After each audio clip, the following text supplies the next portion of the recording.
Hey guys, it's Travis, Taylor, and we are Door Dashers. And mind the McDonald's bag because we just got done eating McDonald's. And mind the stuff in the back seat. We just got done camping. So, what should you do and not do on DoorDash?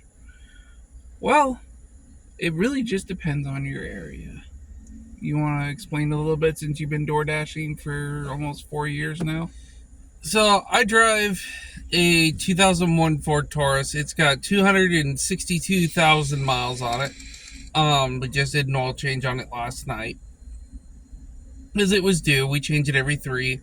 Got to be comfortable with putting a shitload of miles on your car. Completely. I mean, we bought this car with 199,000 miles 2 years ago, and I've put roughly about 30,000 miles on it in 2 years, or 60,000 miles in 2 years, about 30,000 a year. Things that can happen with your car: breakdowns, of course. Earlier this year, we had a major breakdown. Our car decided it wanted to puke all of its coolant out, and thanks to our mechanic, he sat there and hooked us up and got it done. And it's been awesome ever since. Now we just got to do a couple little minor fixes here and there, and then she's good to go. Best thing you can do, if you live in the Rust Belt, don't even bother buying a car out here. Find something like a southern rust-free car.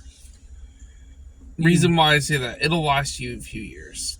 Now, I'm not saying Ford Tauruses are good DoorDash cars. They're not good on gas at all. They get ass for fuel economy. Reason why I do it with a Ford Taurus is because I only paid $300 for this thing, and it has been an absolute doll to me. It is getting pretty wore out. I'm going to need to put another engine in it here probably within the next year or so. So, what order should you take or not take? Depends on what you're comfortable with. It really just depends on what you're comfortable with taking. Like, if it's a $3 order going 0.7 of a mile, obviously take that because that's really not that bad of an order, especially if you're just passing the restaurant or just right down the street from it. And of course, people want to rev bomb their engines to the moon out here in Erie, Pennsylvania, and that's where we DoorDash at. So what type of order should you take? $3? It's really, we tend to steer away from the $3 orders. We try to say 5 and above. Really, 5 and above is like your best bet for being a DoorDasher. And it's going to be the most profit. So we're not saying like take $5 for 8.7 miles. It's not worth that. That's not even a 1-to-1. Yeah, and we're going to talk about that as well here in just a minute. Like 1-to-1, 2-to-1, 3-to-1s, whatever. So you know it all depends on how much money they're paying you for how many miles you're going. So if you're getting paid $18.50 for 6 miles, that's a really good order. That's a really good order, especially if it's picking up within like both areas. So like if you're picking up a McDonald's order and a Starbucks order for both the same customer and they're paying $18.50 going to the same place, obviously take that. Because like this is what we have for tomorrow, guys. We have an 11 a.m. to 10:30 p.m. tomorrow, and that's a really good shift. And we're going to be doing all of that, or a good chunk of it, or at least a good chunk of it. Usually on those types of days, we can make an upwards of $200 to $300 in a day. Just doing that, and it really just depends on the customer. And what orders you're willing to take. So, you know, obviously the $18.50 order, the $3 order going 0.7 of a mile, those orders are really good orders for you guys to take. If it's the one thing I want to say though about the $3.50 orders, if you're waiting for more than 3 or 4 minutes for that order, decline it. Get out of there. It ain't worth it. If you're picking up a pizza order and it says when you accept it the order isn't ready till 6:57 and it's 6:30, you might as well go into the restaurant, see if it's ready. If it's not ready, ask them how long it's going to be. If they say it's a 10 to 15 minute wait and it's not paying $10 or above, go ahead and decline that. Because if you're waiting any more than 7 to 8 minutes, DoorDash will say, hey, do you want to decline this order? And then it won't affect your acceptance It rate. won't affect your acceptance rate at all. My And- acceptance rate is ass. 39%. You want to keep your acceptance rate above 70. In this town, Erie, Pennsylvania, it's kind of hard to do that because a lot of people don't pay Greatest. really well on orders. It really just depends. Like on the weekends here, it's really good.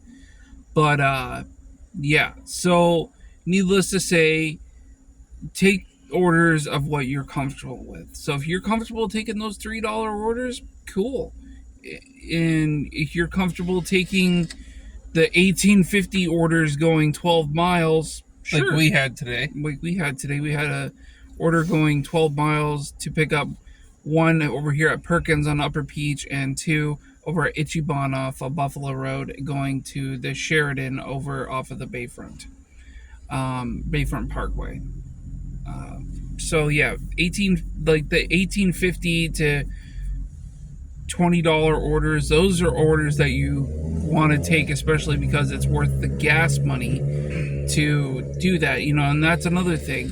Before you start your DoorDash shift, always make sure you at least have half a tank or above. Half a tank or above, preferably a full tank, so you can do DoorDash all day.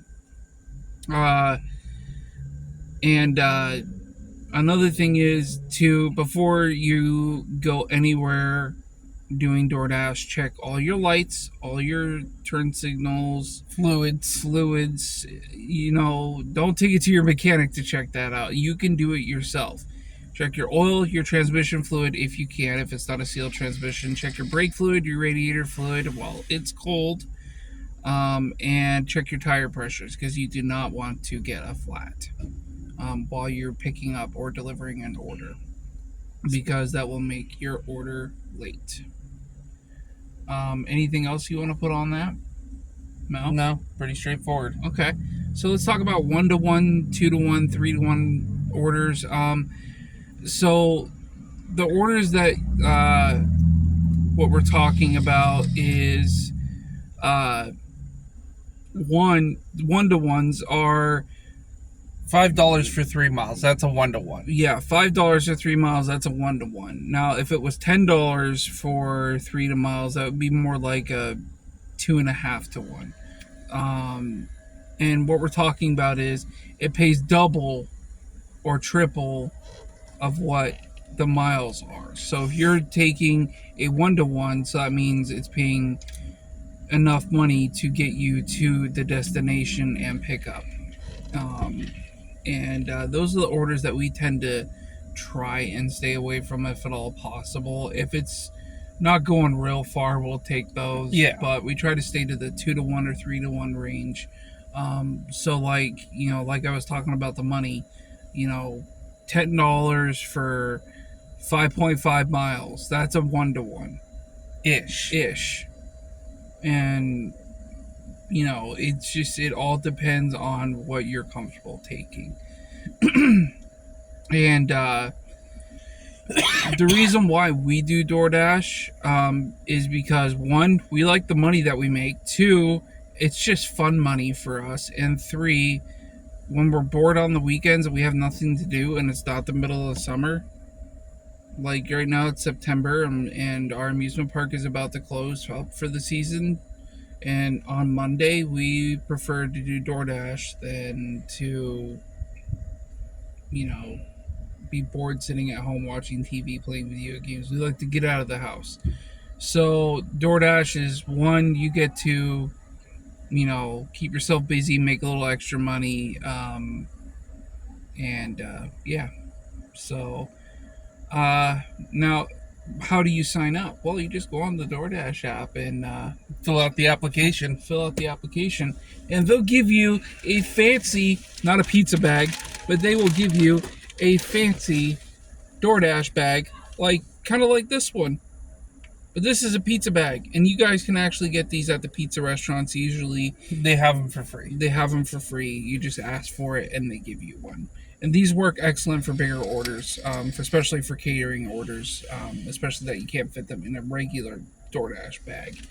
And they will give you also a red card for shopping at your local grocery store. So if that's your Walmart, your Aldi's, Piggly Wiggly, whatever. whatever grocery We don't stores have those around up you. here. Yeah, we don't have Piggly Wiggly at all. But whatever grocery store they have you going to, then that's fine. You can shop and pay for that. Now, what shouldn't you do on DoorDash? Number one, steal food. Because that's just, regardless, you're going to get a contract violation. And if they found out that you stole food, then you're pretty much screwed. Yeah. You're never, ever, ever going to want to steal food. Because that is def one, it can get you charged with theft. And two, that isn't your food. And three, if you get caught tampering with someone's food to intentionally harm them, well, you're just going to go to jail for a very long time. So, My cousin Jimmy used to do that crap all the time. He used to sit there. If somebody treated him like crap, he would steal all the food and eat it. We've never done that. Ever. Ever. we've never stolen anything in our lives. Not once. Not at all. We'll never do it. We just, I pick up their food. I deliver their food. It's there in a safe location. And I always take pictures. I always make sure that everything's good. The DoorDash, DoorDash has really done a lot of things that we don't agree with. their new system to sit there and how do I say it? The new system to sit there and do their levels, that you have to be a certain amount of level, the 70% completion rate. That is, you got to accept practically everything. And that, no, I'm not taking everything. No. We'll get into the earn by time and the earn per offer crap in another video. I don't like it. I think that, and this is just another thing that I want to speculate on, DoorDash does not guarantee you a good tip. They do not guarantee you a good tip. They pay you a base pay of $2.25 per order. And sometimes we've even seen it lower than that. Oh, yeah. $2.25 is their base pay per order. And if the customer feels like they want to tip you, they can tip you. If they don't want to tip you, well, I guess you're taking a $2.25 order with a 0 tip. Yep. You are literally not gonna get tipped quite a bit. But when you first start out, it is definitely a good thing for you to learn the app, and definitely watch some YouTubers on that as well. So We like Nugs. we like Nugs on YouTube. He is pretty cool. And we like More Financial. Is that what it is? Yeah, More Finance or whatever it is. He's out in Yeah, Salt Lake he's City. out in Salt Lake City, Utah, and he does really good videos on that as well. And he makes really good money. And don't let some of these YouTubers fool you.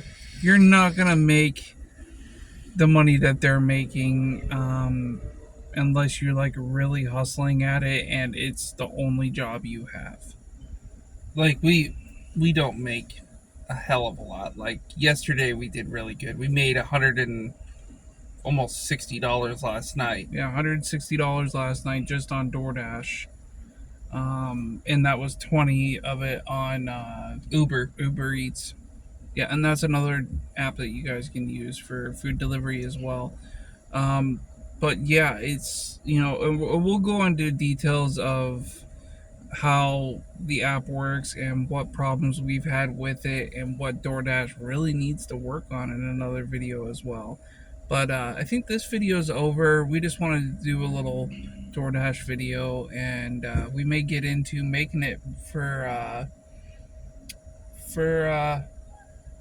all of this winter. We'll see, because I know we're planning on doing a lot of it this winter. Yeah, and he just got us a 5 to 10 p.m. That's cool. So, anyways, guys, we're gonna jump off here. We're gonna go do some DoorDash, and we'll tell you guys how much we made tonight in another video. Deuces.